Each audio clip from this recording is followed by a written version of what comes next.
Hi everyone, hope you had a good weekend. This video is just going to be on my treatment plan really and what I have to go through as a cancer patient.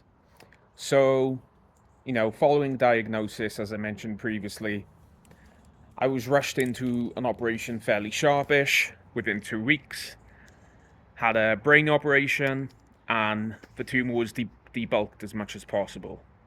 Then I had a break. Then I went back to the Royal Marsden Hospital, which is my assigned cancer hospital, to have 6 weeks of radiotherapy.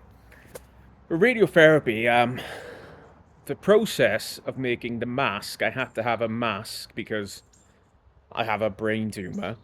So essentially, they put something which feels like hot cling film over your face to mold your face, and they send that away and they come back with a mask. I'll try and attach a picture later, which kind of looks like something out of Terminator, really, where it's put over your face and it holds your head clamped down to the table, so it's not very nice. And if you are in any way claustrophobic, you have to get over that quite quickly. The only benefit of radiotherapy is you are locked in, but it literally takes about 5 minutes. So I would lie down, have the mask put on me, and laser would go around my head, quite sci-fi. Scan, scan, scan. Then I'm up and ready to go. For the first 4 weeks, it didn't affect me, but the last 2 weeks, then a couple of weeks after the radiotherapy finished, really, really makes you quite tired. And I think it has, unfortunately, left me with a very, very wrinkled forehead because it's kind of like a UV light, so it's kind of like sunburn almost on your forehead. So it's left me with that. Now I'm on a scheme of having chemotherapy 5 days out of every month.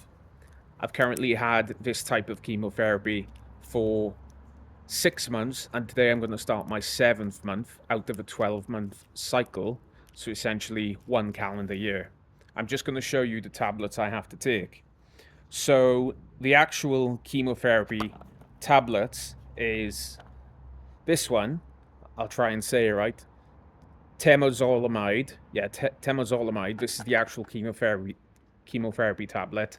And the box warns you to obviously keep away from children, but wash your hands before and after you take the medicine. And because it has side effects, unfortunately, makes you a bit constipated.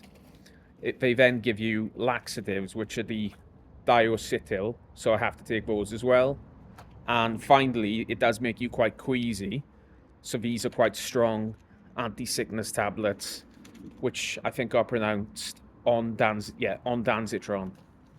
So I'll take the first batch of these tonight on Monday.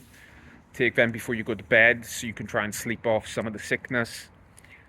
Take these up until Friday. I kind of know the routine now of what happens, so I'll start taking them tonight on Monday.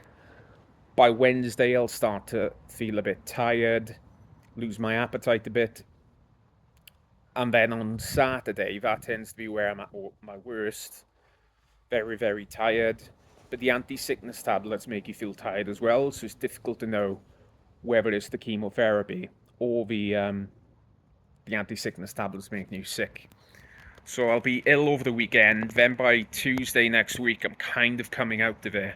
And I think by Tuesday, Wednesday next week, I'm kind of magically back to normal, as if nothing ever happens.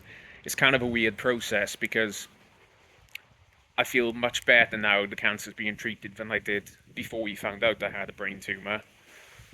But then once a month, it still brings you back down to earth because you have to have this treatment, which reminds you very much are on chemotherapy.